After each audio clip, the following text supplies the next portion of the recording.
Episode 56 GZ August 7, 2023. Tacoma Chokes, UK's PM2.5 from wood stoves, Texas 1-mile rule in favor of industry pollution. Washington, Tacoma.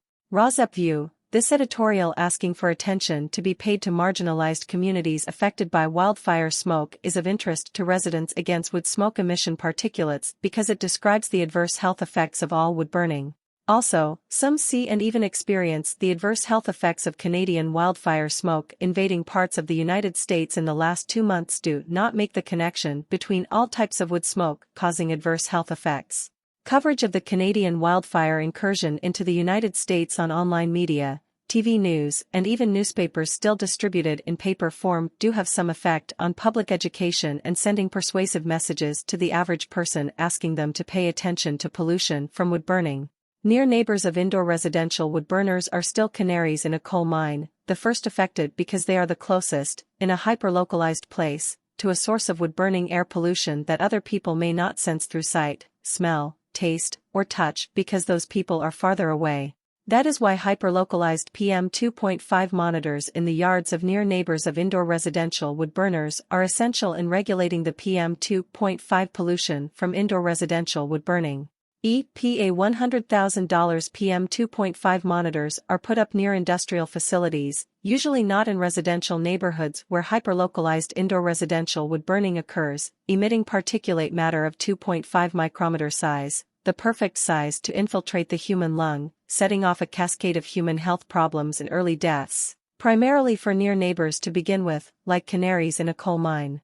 Will the public pay attention to the canaries in a coal mine, or will smoke have to fill the whole cave and bring down all who are in the cave, before attention is paid?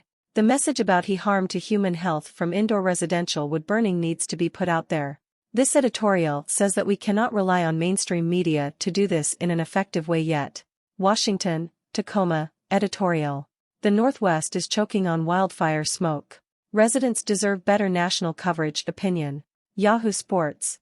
In 2018, I'd never experienced wildfire smoke, but in September 2020, I vividly remember stepping outside to the smell of burning wood and the Northwest is choking on wildfire smoke.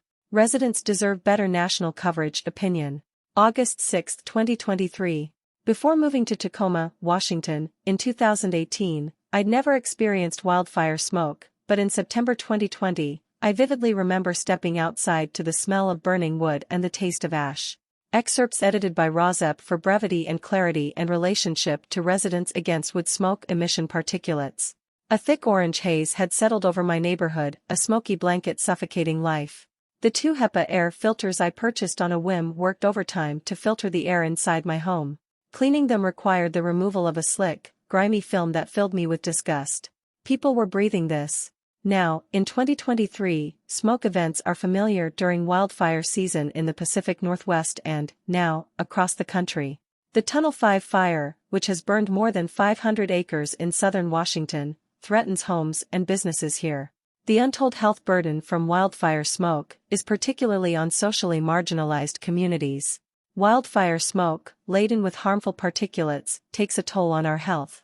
Its harms include respiratory distress, exacerbation of heart conditions, and premature death. The effects these wildfires have on our health also amount to billions of dollars in costs for both Washington and Oregon. Despite numerous studies showing wildfire smoke contributes to public health problems, what's missing are discussions of who bears the brunt of this burden. A Media Matters analysis found that national TV news shows aired a combined 9 minutes of coverage about the heat wave that scorched the Pacific Northwest in May. None of them mentioned climate change. During more than 3.5 hours of national TV news coverage on June 7 of the Canadian wildfire smoke event that created dangerous air quality conditions for large swaths of the East Coast, not only was climate mentioned just 15 times, and rarely mentioned was the prohibitive cost of mitigation for socially marginalized communities. Heat waves and wildfires are alarming. The flames, evacuations, burned structures, and apocalyptic skylines make headlines.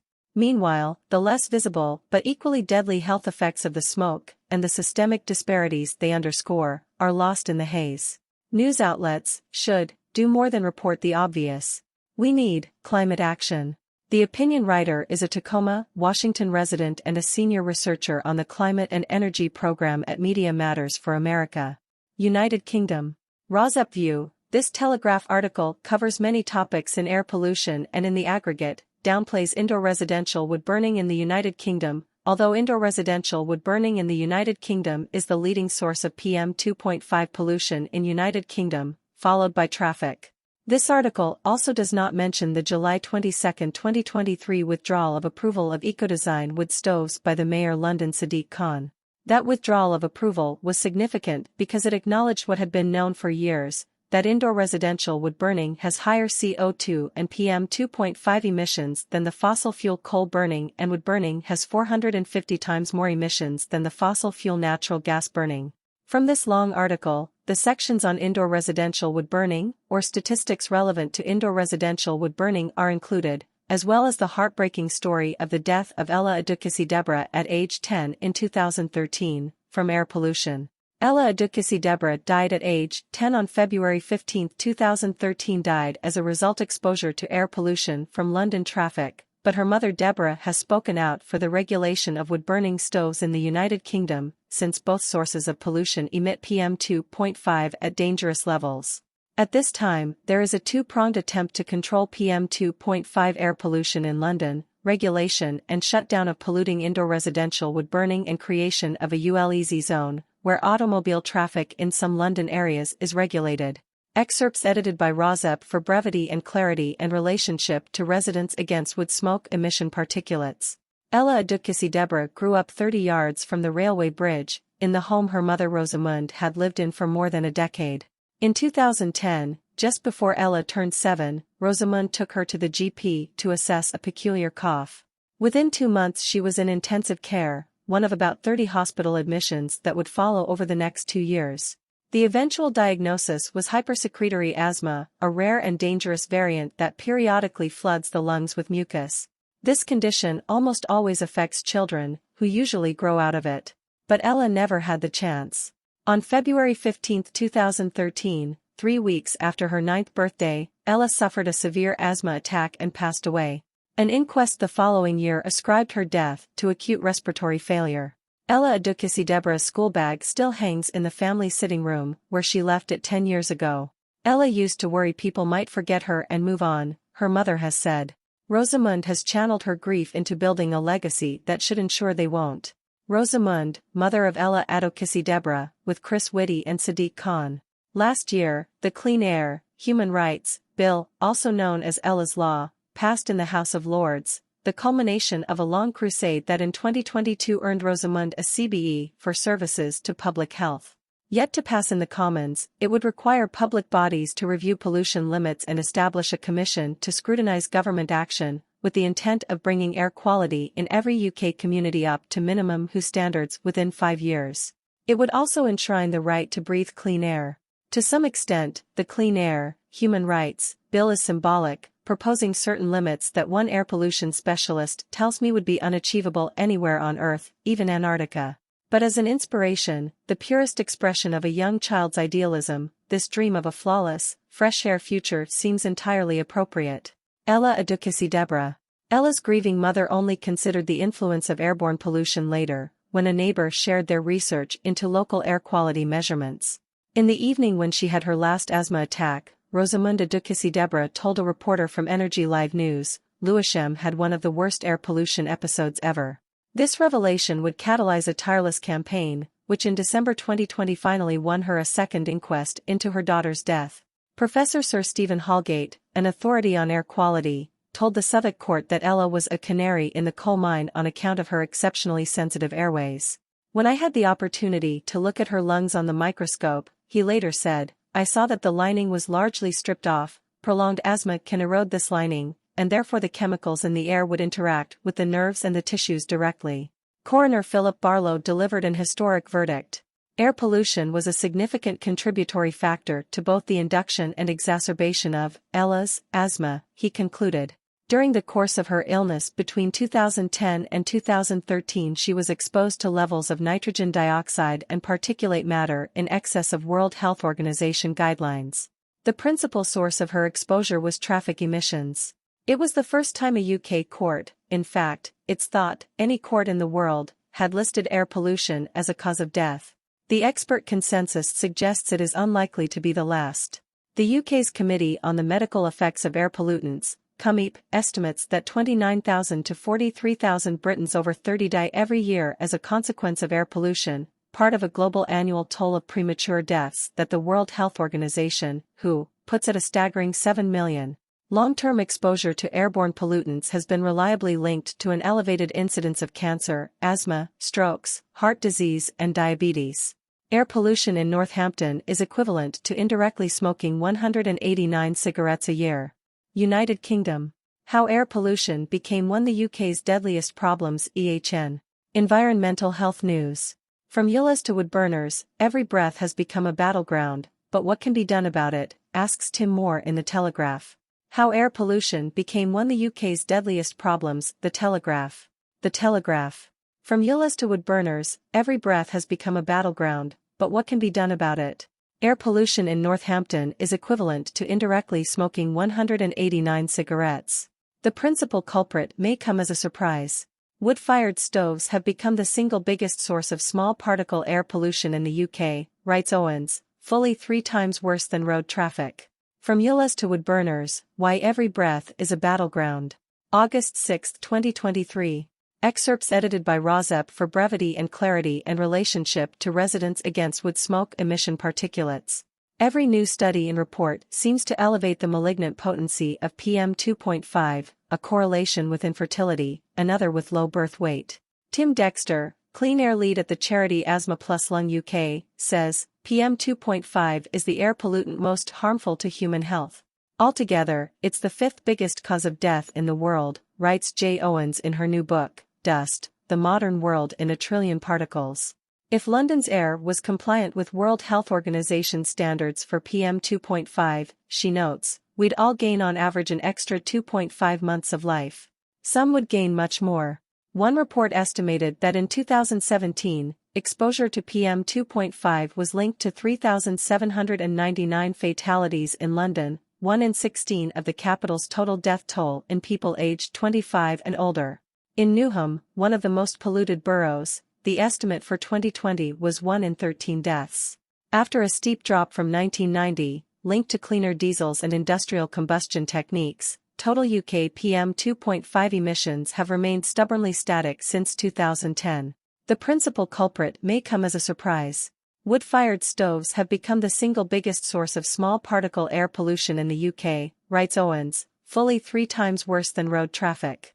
Noting that DEFRA has reported a 42% increase in domestic wood burning since 2000, Asthma Plus Lung UK's Tim Dexter agrees that the practice is now the biggest contributor to PM2.5.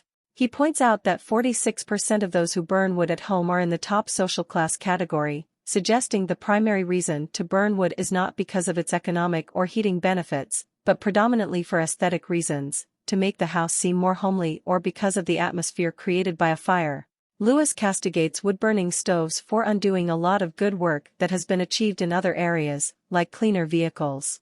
Since 2022, new stoves must comply with much more stringent emission standards, but Lewis also wants to see a ban on open fires and the burning of wet wood, as well as suggesting a temporary total ban on using solid fuel during high air pollution days in winter. We need people to view the use of a solid fuel fire in towns and cities as a special event, he says, not a regular day-to-day source of heat.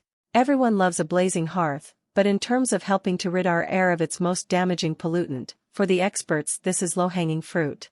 At the time, the 1952 Great Smog was thought to have killed 4,000 Londoners. Today, many argue the toll was 3 times higher. Recent large and well-conducted studies show that air pollution adds to health risks even at low concentrations. Particulate matter referenced by the coroner as another major contributor to Ella's death is a very different adversary, stealthier, tough to pin down, insidious. With fine particulates, you don't get the severe reductions in visibility that people sometimes associate with pollution, says Lewis. And there isn't really any smell either. Particulate matter is everything in the air that isn't gas, a micro-cocktail mixed up from things like smoke. In the urban environment, dominant constituents include black carbon, from man-made combustion. PM2.5 encompasses particles under 2.5 microns, about 3% of the diameter of a human hair. At this size, they can penetrate your lungs and bloodstream, playing a significant role in a roster of respiratory and cardiovascular illness, cancer, and neurodegenerative disease.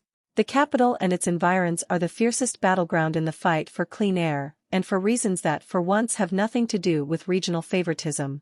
As Lewis explains, it's simply down to demographics, geography, and climate. Pollution from the continent blows over the channel. On a DEFRA map showing background PM2.5 levels across the UK, the southeastern quarter of England is a blot of yellow and red, depicting medium and high concentrations. The rest of the country is a soothing, lower-level blue. But that map is based on current UK PM2.5 limits. The legal maximum annual average here is 20 millionths of a gram, or micrograms, per cubic meter of air, with a target figure of 10 by 2040. The WHO guideline limit for annual average exposure to PM2.5 is 5 micrograms per cubic meter of air, reduced from 10 in 2021. The newer number is exceeded by no less than 97% of all the neighbourhoods in England and Wales, and doubled in a third of local authorities. In a report, before the change, the coroner at Ella's inquest declared that the evidence at the inquest was that there is no safe level for particulate matter and that the WHO guidelines should be seen as minimum requirements. Hitting this level by 2040, as per the target, would exert a profoundly positive effect on the UK's physical and economic health, a government cost/benefit analysis expressed in terms of net present social value estimates a 500% return on the necessary air cleaning costs. Look beyond just getting traffic away from people, to getting combustion away from people. That sometimes might mean traffic, but it also might mean taking out a commercial gas boiler and putting in a heat pump. RAWSEP view. The 1 mile rule in Texas is one strategy of regulators to limit the number of complaints that can be made about air pollution. Texas, 1 mile rule for big polluters is viewed as arbitrary by critics. https://insideclimatynews.org/news/30072023/texas-commission-environmental-quality-1-mile-rule/question mark UTM_source=. The 1 mile rule, Texas' unwritten and arbitrary policy protects big polluters from citizen complaints. The policy has been denounced in lawsuits and petitions, but the Texas Commission on Environmental Quality denies that it exists. July 30, 2023. Excerpts edited by RAWSEP for brevity and clarity and relationship to residents against wood smoke emission particulates.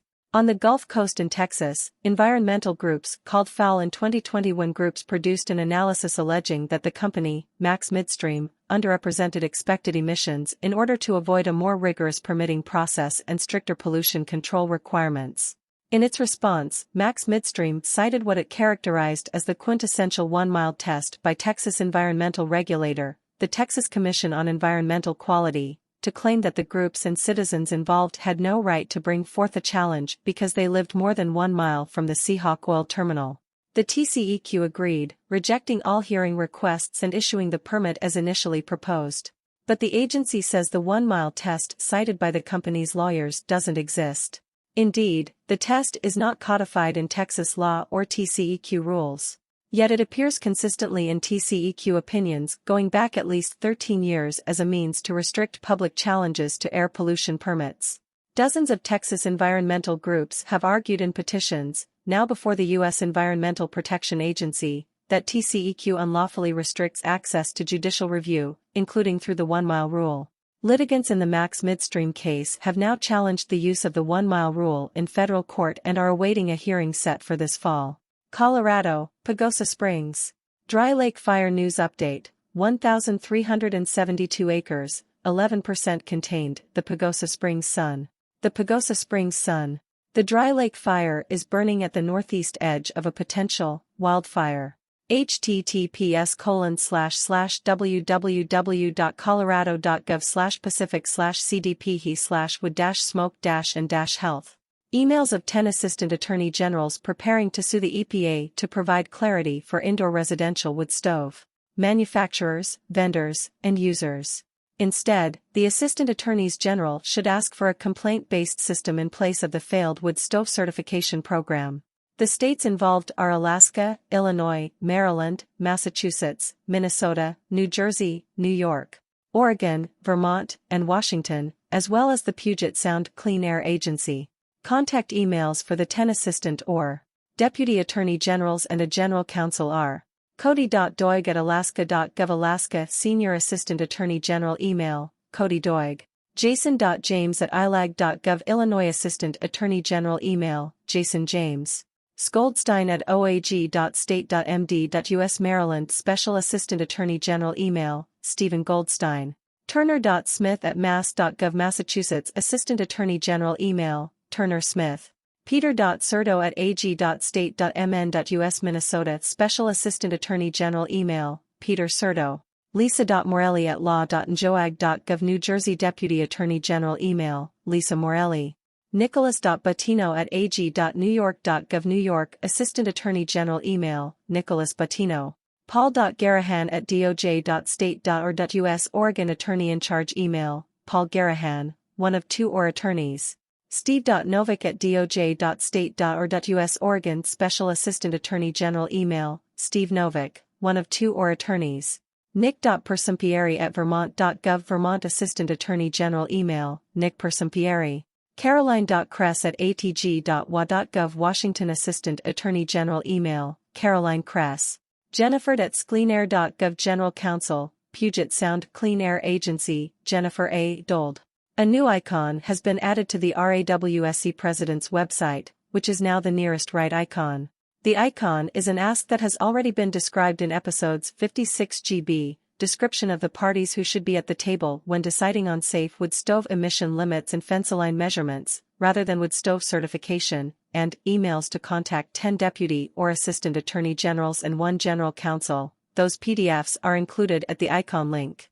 Residents Against Wood Smoke Emission Particulates, see https://rawseppresidents.wordpress.com and click on the nearest right icon for the ask. Contact 10 Attorneys General https://rawseppresident.wordpress.com/ Please contact Attorneys General about August suit versus E P A asking for certainty for wood stove users. RAWSEP asks for complaint-based sitem based on PM monitor data exceeding EP/.